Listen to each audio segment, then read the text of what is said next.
Welcome back to All in One, ladies and gentlemen. This is a podcast where we keep it real, we keep it authentic. Today's topic, we're talking about empathy, sympathy, and act. How does it fit? How do we apply it in our relationships, our day-to-day lives, our works, situations, the whole nine yards? Sometimes, what I'm saying, it depends on how you want to look at it. You know what I'm saying? We look at it as we give sometimes that bad connotation to it. It's that emotional roller coaster sometimes. But it's all about how you respond to someone when they're going through some things, right? So are we showing empathy? Are we showing sympathy? Or are we showing apathy? And what's the differences between the three? So, Miss Arya, you want to lead this one? You want us to come in and talk to us? Let's go into empathy real quick. Tell me Okay. what you're. So I really want to go into empathy first of all because I consider myself an empath. And I think empathy is kind of like my realm. I know I am usually that type of person that I'm always like I feel for someone. I can feel your energy. I can feel what you're going through. I may not exactly know like what you're going through, but like I can feel the energy that you're putting out there. So this can be like good energy, this can be like bad energy, or a little bit of mix or, in between. I would say like I am usually one that like feels for others, you know, even like strangers. I can go and run into strangers, and then like I can feel like if they're having a bad day or if they're having a good day. I like feel that. I think what kind of trips me up when it comes to empathy is I think sometimes I over empathize. And I think that there is a such thing as over empathizing with people, because what happens with that is now you're bringing on that same energy to yourself. That can actually be a bad thing. It's like, okay, yeah, if you're happy, it's like, okay, of course, that's a good thing. You're happy, they're happy, now everybody's happy. But then the reverse side of that is if you have someone that's like miserable, now you're miserable. For what reason? This has nothing to do with you. Like, this isn't a part of you. You shouldn't feel miserable because another person is miserable, you know? So for me, like, empathy is just like that really strong feeling that I know personally I have been trying to work on not being like as empathizing as I have been. It is definitely something I feel like you have to grow out of, I guess. I don't know if I want to say grow out of, is that like the right word to say? But at least being less empathizing for people and moving into that category of just, sympathizing with people when it's like appropriate. Right. I mean, some you can't really help it. You know what I'm saying? If you're empathic, then it's something that's innate to you. It's something that you were born with. It's not something that you really developed over time. It's like you literally feel energy around you. You can feel the shift in the weather before other people actually feel it. You can feel energy and tension in a room. Like you just walk into a room and it's like, okay, what's going on? What just happened? It's like nobody said anything. You can just feel it the moment that you walked in. And it's like people look at you as you're weird because you can do that sometimes. You know what I'm saying? It's like it's not something that you can control. It is just what it is. It's like almost like you can feel a person's thoughts. You can definitely feel everything that they're going through, especially if it's a heartbreaking moment. I remember just being at a restaurant one day and I'm looking through the window and I see this group of people. They're just one by one, they'll come together and then it's hugs and it's tears. And it's like, you already know what it is. The more that came in, I just happened to walk outside and walk past them. And without even knowing what was going on, I was like, I'm sorry for your loss. And one of them looked at me and said, like, how did you know? But thank you. It's like it's not something that you can actually control. The thing about it is that you can't try to take on everybody else's energy though, because you Right. literally feel what they feel. And so when somebody tells you, "Hey, look, I need my space. I need what I'm saying, I just need to cleanse my energy at this moment in time." They're doing that for a reason because it's draining as well. Mhm. And so carrying other people's energy around. So you have to be if you are that person, that archetype, if you will, you understand. And if you don't, then what we're hoping for that you can actually listen to what we're saying here and just be able to understand what it is that we're saying and how it affects those of us who actually feel other people's energy. Right. Yeah. And this honestly for certain people, I think it can be like very uncomfortable to hold on to some feelings that you know is not even your feelings, you know?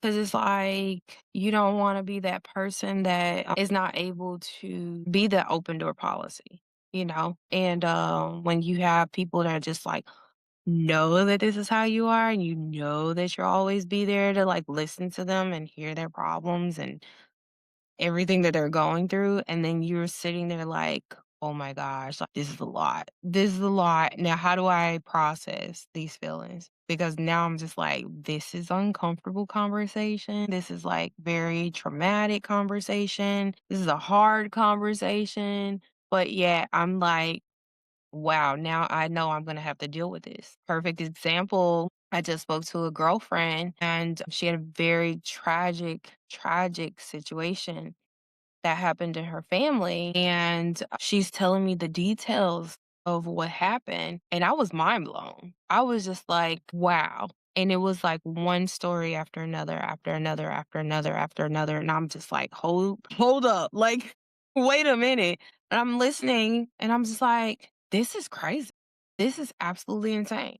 How can one person have all of these things happen to them in a short amount of time, so quickly, and now I'm in my head not only listening to what they're saying, but now I'm feeling all these feelings that they're just, telling me. They're just sharing to me a story, but I can only imagine what they were going through at that point. And now I'm feeling all these feelings of like terror and like horror and like, you know, sadness and like feeling this feeling of abandonment. And it's like, I'm not even the one abandoned. I'm not even the one that is in this situation.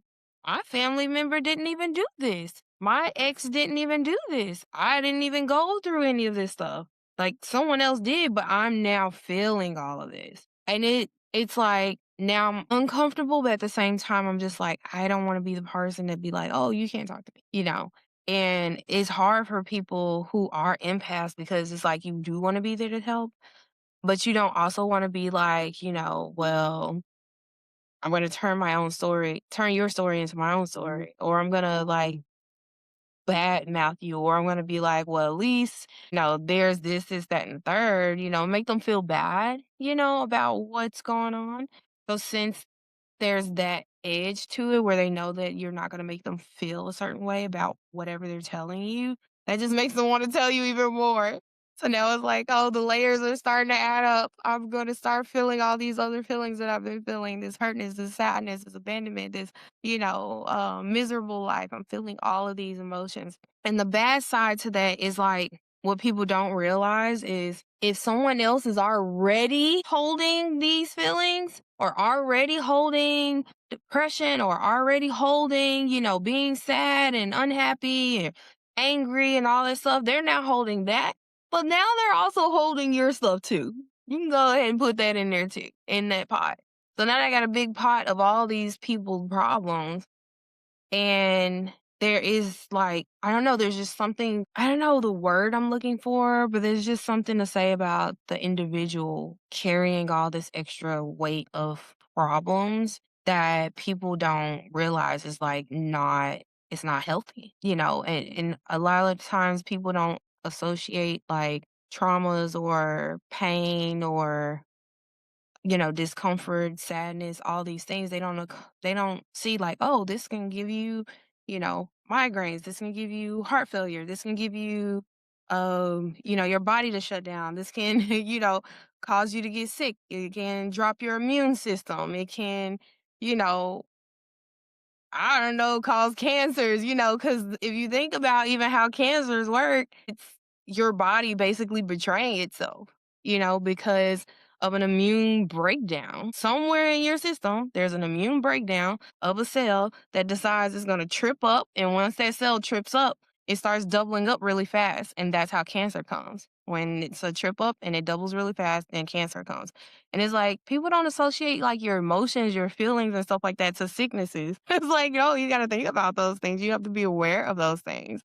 So it's like empathy is just one of those things that, like you said, it's just you're born with it, and you have to, I think, learn. It's learning how to manage being empathetic with someone. Right. It's funny that you say that. And it's like most people, like if they do have, what I'm saying, call it what you want, the gift, then a lot of times they don't even realize it. So ask Hmm. yourself this one particular question. Do random people just come up to you and just start telling you all their business for no apparent reason? It's not like you asked them anything. You was just kind of sitting there minding your business, and then all of a sudden somebody just came up and just started talking. There's a reason for that.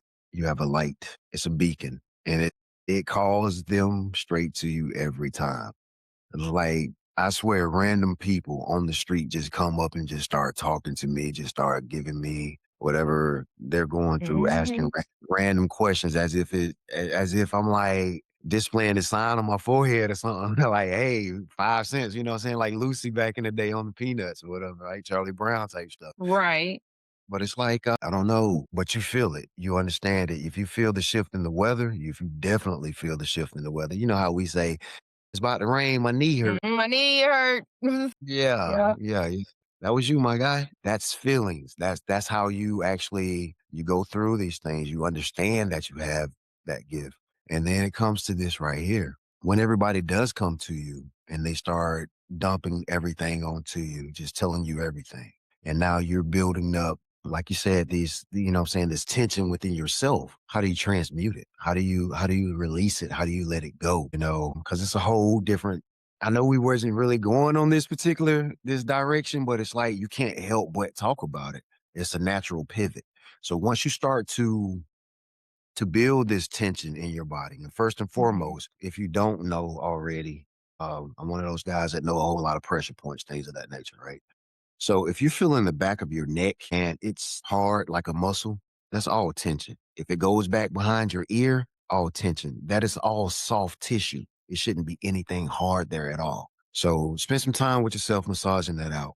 Same with your temples. All of that is soft temple tissue. It should not be hard. It should not feel like a muscle. It should not feel like a knot. If you're feeling that tension, you massage yourself or get yourself a massage. Trust me, it will help, especially on the neck, on the lower neck and behind the ears. Help to relieve those migraines, things of that nature. You get that tension out of your head and always push down and away from the brain, just so you know, move the blood away from. So, quick little mention about how to get rid of some of that tension, that stress that you do carry. But getting back to it, is like when those people come to you and they dump on you, they tell you, I hate to keep saying it that way, and they just release whatever they're going through. Let's do it that way because everybody has a point, that breaking point, that boiling point, Mhm. and we have to talk. We have to say something. Me, I write. So it depends on how you get it out. It's like, what do you do? Are you just carrying this around with yourself, and next thing you know, Right. you're blowing up and snapping off on everyone, or are you getting rid of Mhm. some way, somehow? What's your release for it? And there are several different things that can do, whatever your outlet is. Some people work out to get rid of the tension and the stress. Some people go for runs, you know what I'm saying? Some people write, some people draw, some people paint. It depends on what your release is, what makes you happy. Find that. Do more of it to relieve that stress, especially when you're carrying other people's burdens. So just find that release that whatever works for you. That pretty much all I got on. Good, good. Good stuff, good stuff. So what do you do when you release all of this and you start to learn how to be now sympathetic instead of empathetic? Because if you're being empathetic is based on like your feelings, right? But if you're being sympathetic, it's like, okay, you kind of actually do understand a little bit because maybe you've been through that situation, and it's like, I feel like being sympathetic is 9 times out of 10 more manageable than it is to be more empathetic. How do you feel about that? Sympathy, people say I'm sorry, but they Mm, truly, so I mean, in a sense, that's what sympathy is saying that I'm sorry. I'm sorry for your loss. I'm sorry for whatever it is that you went through. I didn't necessarily carry that same emotion with me. It was like, and sometimes people do it. It's just like, oh, I'm sorry. And then change the subject on you real quick because it's like, I don't want to talk about it. So it's like you have that I'm sorry. And then you have those people who actually are sorry. And then, because that's where we really want to go with this, with the sympathy piece. I'm sorry for what you're going through. It's like I can not, I feel your pain, but I'm not carrying your pain. That's the best way I can say that. That is the best way to deal with it. That's literally the best way to deal with it. I feel for you, but I don't have to hold on to this, this pain because you're going through some things. I'm sorry this happened to you. It's like, it's like almost like that. I hate to say it that way, but it's like when people be like online or whatever, and they're like, "Oh, so and so passed away, my aunt passed away, my parents passed away, blah, blah, blah." It's like, well, dang, I feel sorry for that. Thoughts and prayers. Right, right, I'm praying, right, praying for you. I wonder how many of those messages are people actually doing it. They're like, I'm praying for you. It's like, oh, it's a way to show sympathy. I'm praying for you. Like, oh, sorry, right. sorry. You really send that prayer up for me because I needed it. I really need Right. Needed it. I don't know if you sent it or not. It's so funny because, like, when I say it, I'll just say, I'm praying for you, and I send a quick prayer in my message, something right, short and sweet or whatever. But I do know, like, sometimes if I don't say anything at that moment, or if I don't pray in that moment, I 9 times out of 10 did not pray. So, I'm just being honest, and so I'm just like, that's why I'm like, I wanna be supportive in some certain situations, especially when I know that I have gone through it. I don't need it to be all, you know, awkward or anything like that. I don't want our whatever I'm feeling for someone to be just like dismissive or anything. Like, I want you to know, like, this is how I think that this should go, how I feel for you. Now, sometimes I find myself, like, I would say mixing the two in a sense of sympathy and empathy. Is like, I empathize with you and I feel for you, and I think that it's so sad. But then I'm also like, I truly am actually sorry, like, that you are going through this. I've felt this before, been through that before, and I can give my insights on, your situation based off of, my experience. Now, what I will say is that even if you empathize with someone or sympathize with someone, that does not necessarily give you the right to what's the word? Like, oh, I can't think of the word I'm looking for, where basically you go into the conversation and you enforce your own feelings and your own stories, and it's like, because sometimes people don't want it. People don't want your and unsolicited advice. That's what it is. That's the word I was looking for.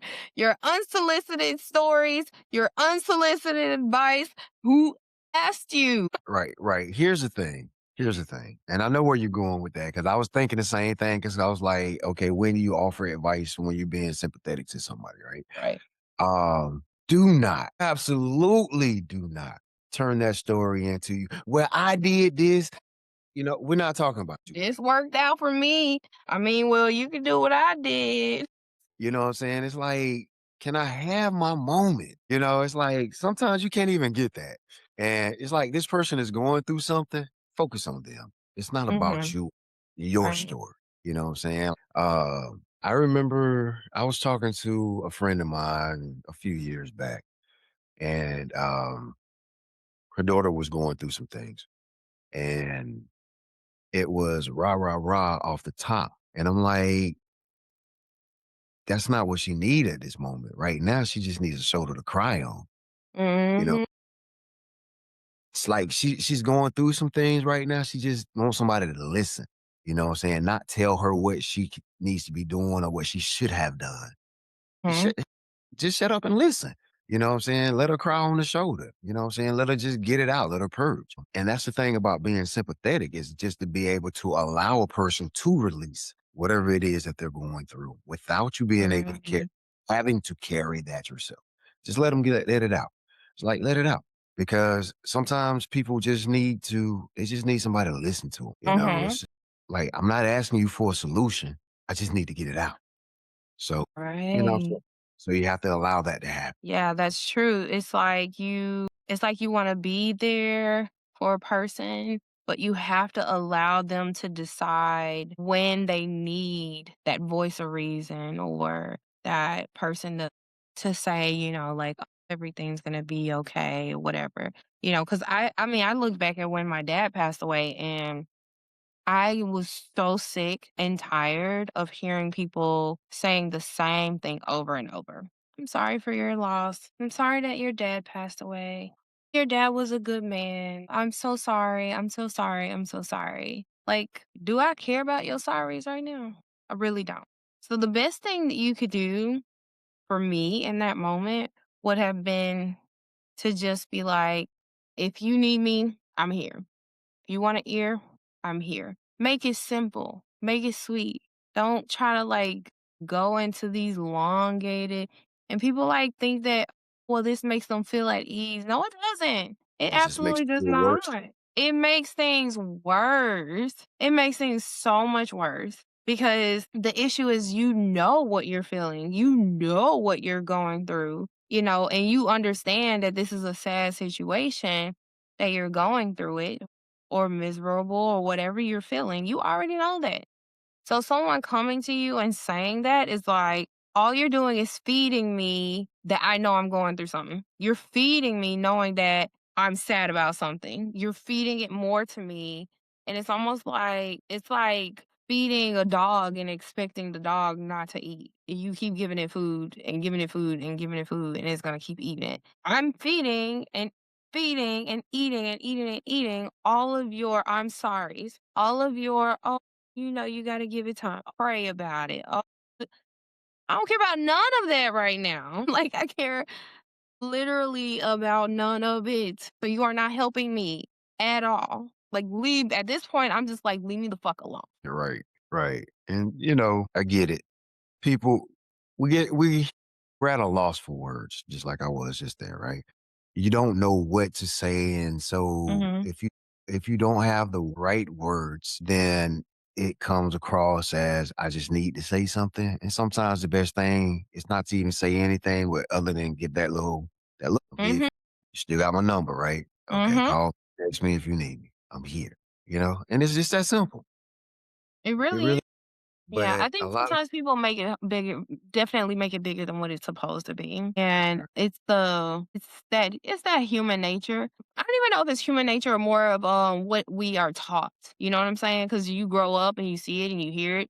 It's almost like, oh, I'm taught to do this, so I know I do it. I don't ask any questions about why I do it. I just do it. It's like when certain things that we do growing up in school that we know nothing about, like kids in school, they grow up saying the Pledge of Allegiance and they have no clue what it means. Kids grow up saying, oh, some kids might grow up wearing dresses every day. Some women might grow up wearing dresses every day, never wear pants. Don't ask questions about why they don't wear pants. They have no clue. They just know that they wear dresses. Like, people don't ask the questions. They just allow people to put on them. They do this thing, they don't question it, and then they grow up doing it. And what happens is it's a cycle now. So you grew up doing this, so now you're gonna push this on somebody else, and you're gonna push it onto somebody else. No one's actually really taught how to be sympathetic. And I feel like you could totally take a course on being sympathetic. You probably can't take a course on being empathetic, but you can definitely take a course on being sympathetic because there's, I think, unwritten rules or laws that you should abide by when it comes to other people. And it's probably good to be in tune with yourself and be more empathetic so that way you know when to apply sympathy. Because I feel like I'm better at knowing when to apply sympathy because I am empathetic. You know, like I can feel your energy and I can tell you don't want to be bothered. So I'm not going to bother you. I'm going to quickly interject and say, "Hey, I just wanted to let you know that I'm here for you." And that's it. Short, that. sweet, but a tickle in their mind, to let them know okay, I actually have somebody just in case I do need to call somebody or I do need to reach out to somebody. Because those people, not for anything, my Christian family and friends and all that stuff like that, But the ones that were contacting me talking about pray about it, I ain't talked to none of them. None of them. Because I'm like, there is no praying for this situation right now. Like, that's not what I want. That's not what I'm feeling. So if I'm not feeling it and if I'm not there, you can't impose that on me, you know? And some people oh my goodness, like a girlfriend of mine recently lost her husband and she ended up going to Facebook and she flipped because there were so many people reaching out to her. You got to give it to God. You need to pray about it. And, it's like, I just lost my husband, my best friend, my everything, the person that I thought I was going to be with forever. And every single one of you right now are just telling me, go pray about it. It's like, no, you guys need to learn a course of sympathy because this is not it. This is not it at all. You can say that in your own on the back burner or whatever, you can be like, "Oh my god, I feel for this person. I'm gonna pray for this person." If that's your prerogative, then go ahead for it.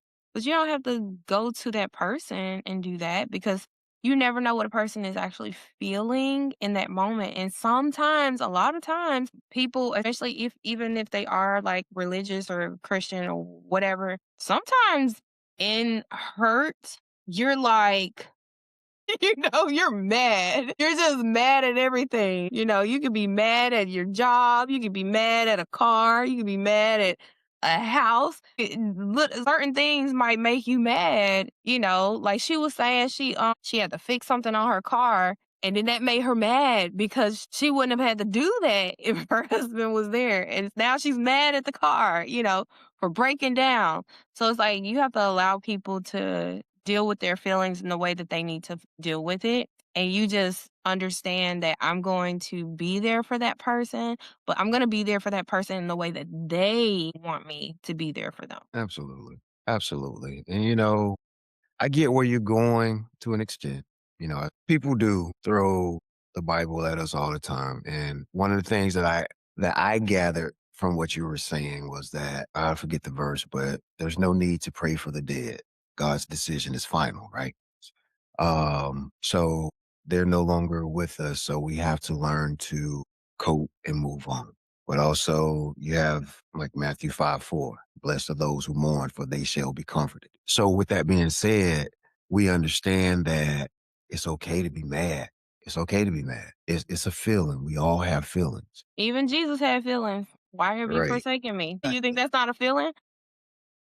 Exactly. Exactly. But under no circumstances are we saying that, what I'm saying, that anyone's turning away from God or anything of that nature. No. Right. Right. What we are saying is that we understand that at some points in your moment, you question. And Mhm. it is okay to question. Why did this happen? Why would you take this person from me? You know what I'm saying? And it's like we have to understand that it is the cycle of life, that circle of life that we go through, Mhm. from ashes to ashes, dust to dust, right? From which we came. We go through these things and we understand that you can't carry somebody else's pain. You can't carry their emotions. You can feel sorry for them. You can sympathize with them and you can give them an opportunity to release what I'm saying, what they're going through. And you can offer advice when it is warranted, not unsolicited, as Arya initially stated. So what we really want to do is, what I'm saying, you go through these range of emotions, what I'm saying? So we've gone from empathy to sympathy, and now we up here at this, man, fuck your feelings, man, fuck them kids. Oh, apathy. You know what I'm saying? It's like, what really happens when you truly don't care at all about anything that anybody is Mhm. going through? Not my problem, not my monkey, not my circus. Let's talk about it. Oh, how does apathy look to you? So apathy. Yeah, like we were saying earlier, fuck your feelings, okay? We don't care at all. No emotional attachment. I don't feel any indifferent, good or bad about how you're feeling. I feel like remember remember when I was telling you about the whole Simpsons thumbs up? I do. For me, it's the Simpsons thumbs up. The Simpsons thumbs up. The Simpsons okay. The Simpsons like, you know what? I'm not bothered today. I'm not dealing with this today. Honestly, I feel like it's okay to feel apathy. Like it's okay sometimes because it is emotionally draining to to empathize. It can be taxing on another person to sympathize. So when you have apathy and you're detached totally, then I feel like it's almost like that boundaries, setting your boundaries and, making sure that you're protecting yourself from emotional damage. Emotional damage. Like literally you are because now you don't have to worry about like harboring on those thoughts or thinking about them afterwards, it's almost like that whole, how they say goes one ear and comes out the other. And it's like you don't have to worry about thinking about it later. So and it's not that I don't necessarily even feel like apathy is like always a bad thing, because if you're protecting yourself, from mental anguish and emotional feelings and depression, sadness, whatever, then self protection is actually a good thing. So I don't feel like it's always bad.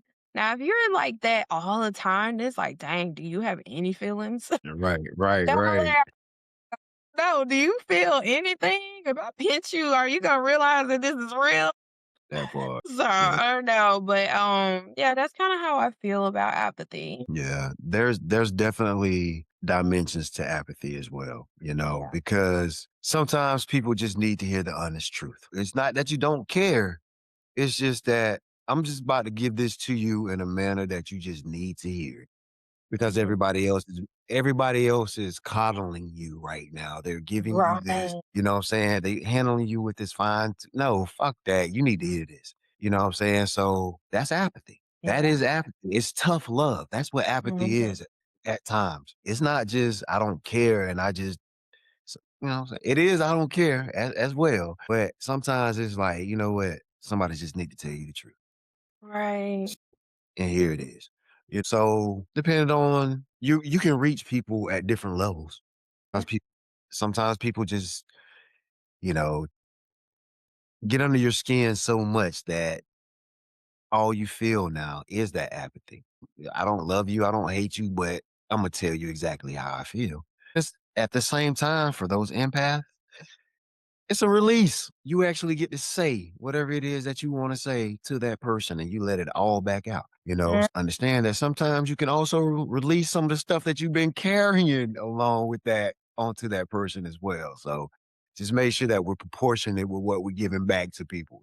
Sometimes you just let it all go. Yeah, So it's like I feel that I'm a ticking time bomb sometimes because of holding in so much and harboring in so much, and then it's like all it takes is this one person to like get me on a bad day, and then I'm just like, you know what? This is how it is, And it comes off harsh. It comes off, it can come off kind of, distraught for some people who know me. You know what I'm saying? They're like, oh, I didn't expect this kind of answer from you. I didn't expect you to react in this way.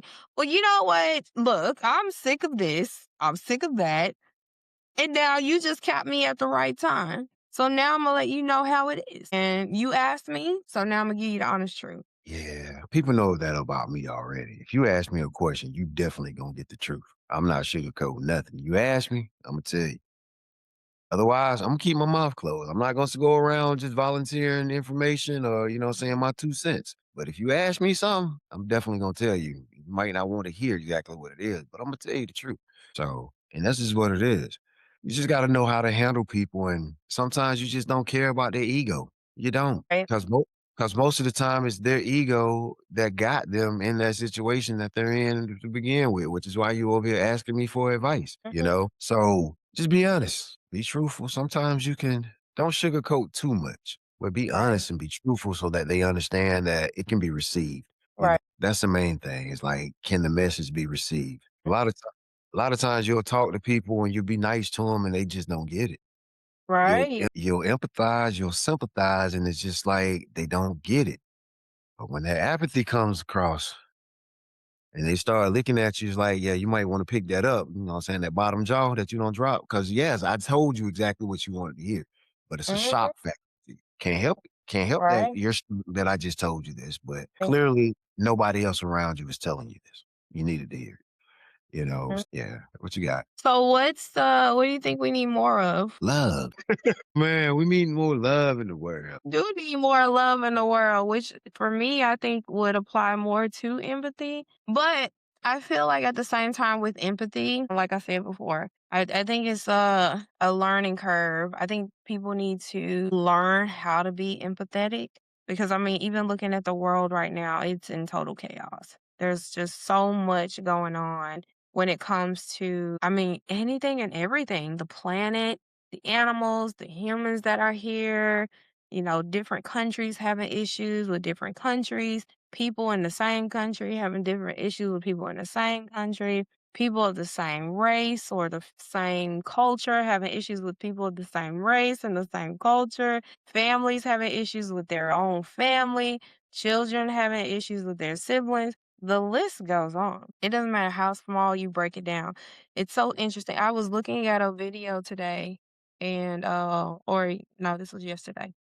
I was looking at a video yesterday with my kids and because we're learning about resources in the wild and how animals find these resources or competition in resources. And we were looking at these sugar ants and they were like, they're just like moving so fast and they have so much order and things of that nature. Then comes these other animals. I think they were, I don't remember what kind of ants they were. But anyways, they're a little bit bigger.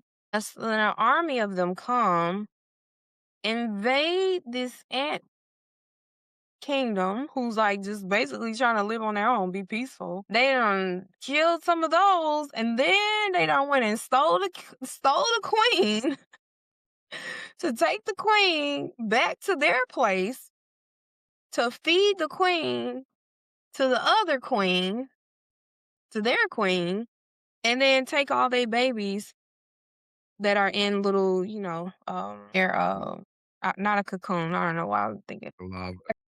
lava, Mm, lava.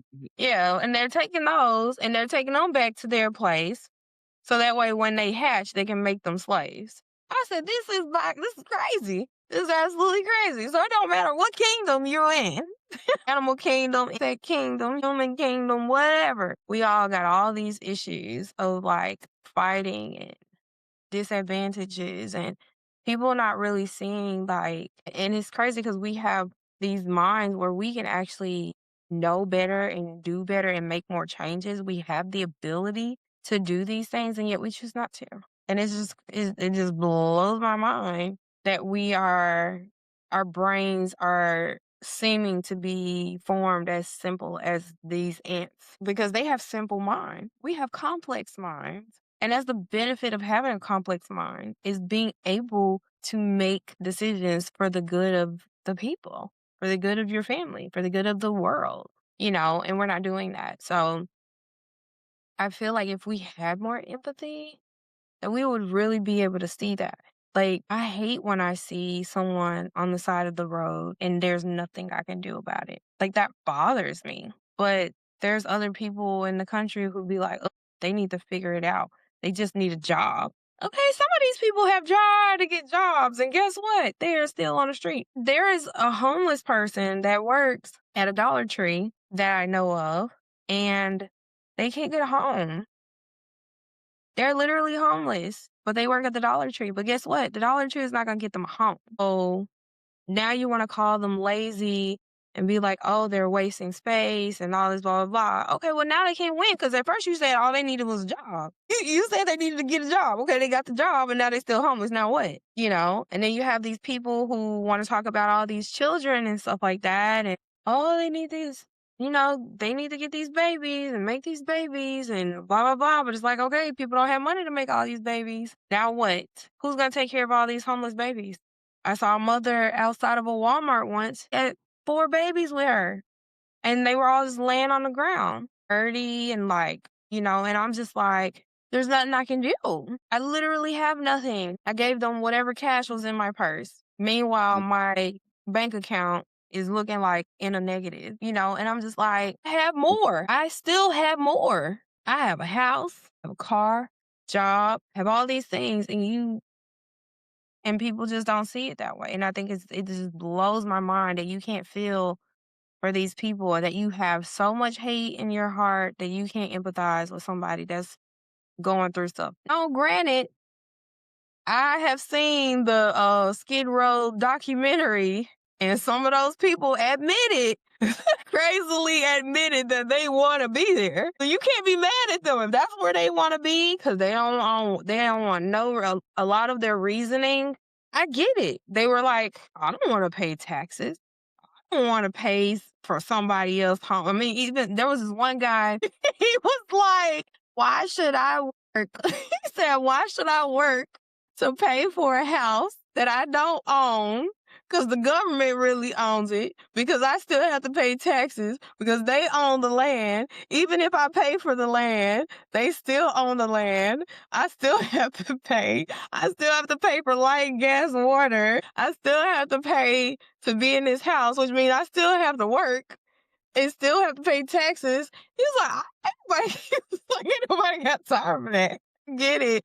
But I think it's at the end of the day, it does have a lot to do with comfortability and, like, what you're willing to deal with, you know? Like, I've even heard you say, like, I'm not tied to nobody's clock," you know? Right. I And I'm not. get it. You know, it's you finding your spot, you know, your sweet spot or whatever. So yes, there are people who are like, "I wanna be here because I don't have time for these things," you know? But there are legitimate people out there that are struggling. You know, there are people that's not even homeless struggling. Like, I have a house, but I don't have money to pay for food. You know, I gotta figure out how to get food from other sources, you know? I've seen, you know, people dealing with that. They're like, "Oh, okay, I gotta find these food pantries," and, you know, and there's churches and certain centers that do it, but, you know, it's like there's always something for somebody, and it's like, even when people try, like the girl I spoke to with the 4 kids outside of Walmart, she was like, I guess they're when you go inside of a shelter, it's like first come, first serve, and if they don't have the space, they can't let you in, so then you have to kinda figure it out on your own until you can figure out how to get in. Oh, I didn't even realize, like, that was even a thing. Yeah, I'm kinda ignorant to it, you know, I'm learning more, especially as an adult, because 'cause I'm trying to figure it out and I'm trying to understand, like, what's actually going on there, you know, in our world, in our system. I'm trying to learn more, so that way I'm not as ignorant, but, there's still so much that I'm just like, I don't even wanna know because it's so, like, because I empathize with all of that, and I feel all of that, and it bothers me, it makes me sick. Like, I had to stop watching the news because I legitimately was getting sick. Like, legitimately, like, having a lot of internal, like, stomach issues from the stress of watching the news. And then people wanna be like, "That's the you have to watch the news, you gotta watch the news because you need to know." And it's like, yeah, you might wanna know a little bit, but you don't actually have to know everything because it literally can make you sick. It literally can. If the news had more positive stories, They're not getting ready to do that. we know. We know because what sells is fear. Yes. What sells is fear mongering. Mhm. So you tell about the disasters, you tell about the shootings, you tell about all the things that are bad because that's what draws people in. That's what Right. people are attracted to. It is what it is. So with that being said, especially as an empath, pay attention to what you're paying attention to. Mm, The more you consume that type of content, the more it consumes you. mhm, So just keep that in mind. You start to think and act and behave like the things that you see. I know there, you know, as you were saying, some of the places that people can actually go to, you know, obviously we'll do some research. We'll put it on the screen here as well. Military people, you know, I'm prior military. If you're near a military installation, there's a USO definitely on that installation, and they do offer meals. They have stuff that you can take home, things that they have a pantry, things of that nature as well. So if you guys are not aware of that and that you do have military ID cards, you are authorized to go into there and partake. So those are one things. And again, other locations for those personnel that or people that are not military. You know, like we said, you have places like the Salvation Army. You're gonna have food banks at certain churches, things of that nature. Whatever's local, you might have to look them up and see what's there. Again, we will gather some information and place it on the national things on the screen here, just to make sure that people can get help or resources that they need. Again, when it comes down to empathy, sympathy, and apathy, you just really have to take it a step at a time. You have to meet a person where they are, and you have to just see which one would actually apply best in this situation. Absolutely. Absolutely. All right, that's been another episode of All in One. Thank you guys for coming out. Catch you on the next one. We're all in. We're all in one.